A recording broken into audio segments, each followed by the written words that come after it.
Hello, I'm Roberta Weighill with AIM-TV, and today we're going to be talking about immigration, myths and realities.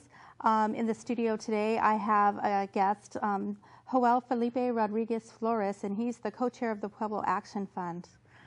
Hello, Roberta, and thank you for having me on the show. Thank you. So you are the co-chair of the Pueblo Action Fund. Can you explain a little bit, give some information about what Pueblo does and their primary focus is? Sure. Well, so the Pueblo Action Fund is a political organization, a grassroots organization in Santa Barbara County that works to build power and win victories for low-income families.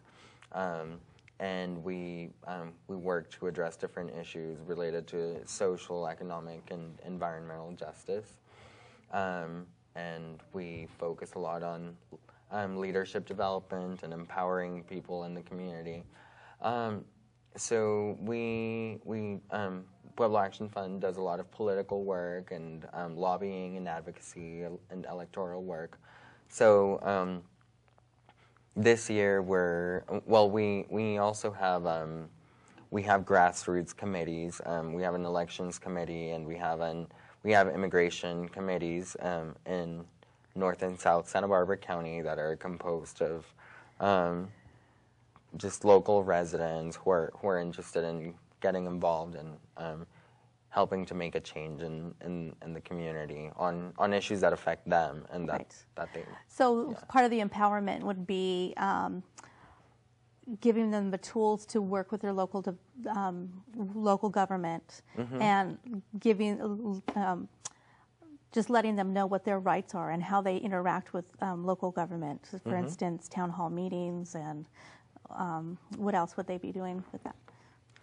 Well, we are constantly educating people about the importance of political participation, because a lot of times low-income people and people of color don't get involved in elections and in other parts of the government, and as a result, our communities are at a disadvantage because decisions are made without us being included, and elected officials don't feel accountable to us. They feel that we're not the people who put them in office.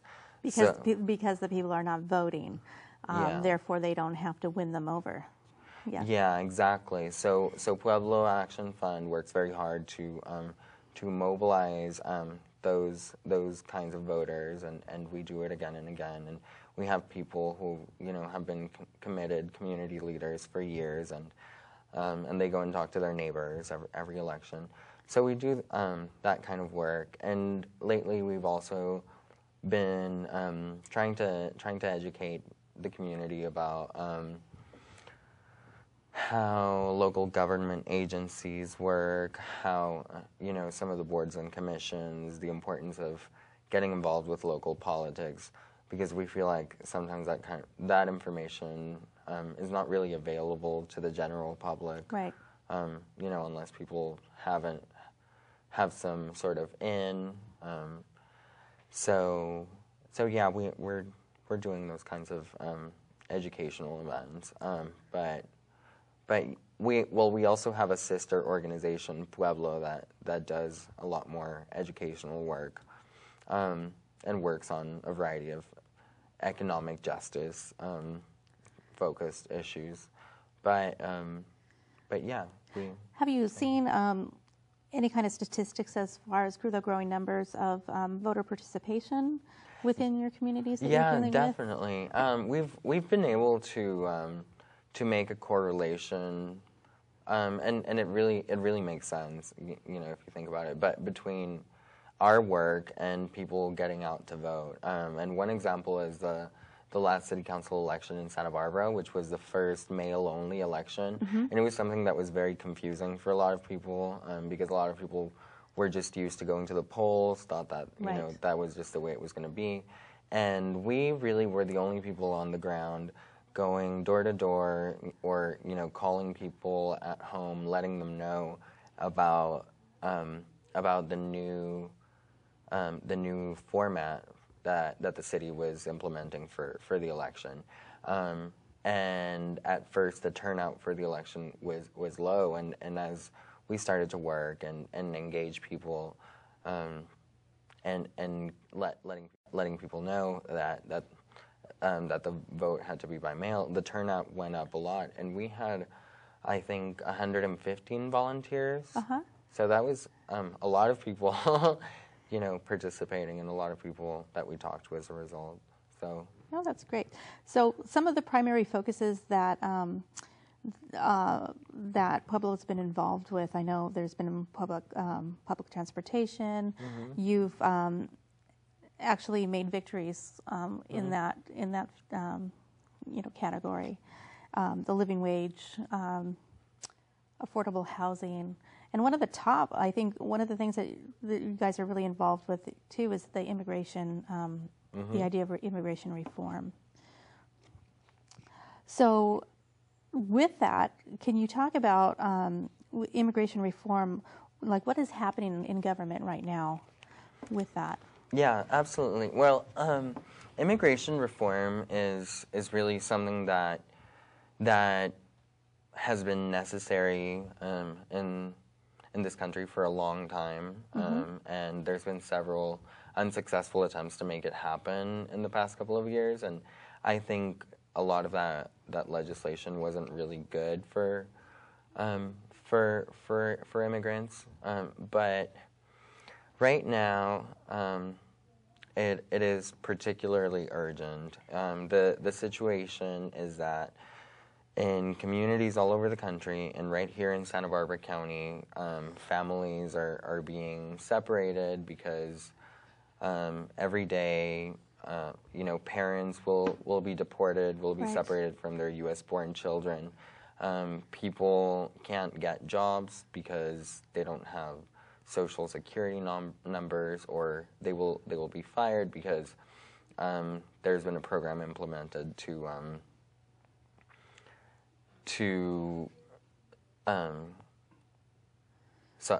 there's been a program implemented to force employers to fire people who don't have Social Security numbers, which, even though it's not their fault, takes away their livelihood. And so people's lives are being impacted in many different ways, and people are being prevented from participating fully in society. Whether it's by not being able to have a driver's license, or students not being able to get financial aid to go to college, and these are our neighbors. These are children who have lived here all their lives.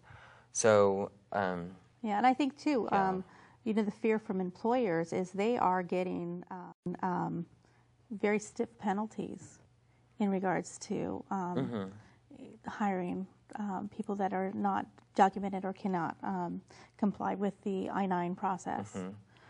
Yeah, absolutely. And right now, it's estimated that there are over 13 million undocumented immigrants or unauthorized immigrants in the U.S. So it's really so these are people who are here without legal status, essentially without permission. But that's really a temporary condition, and it's something that can be fixed. But they don't really have that option currently. Right. And so and some of these, I mean, if you can expand on that, some of these families are with the border system. There may be a family that's in south of the border and have family that is right there in San Diego, and that they've lived there all of their lives, and this has been a really generational thing.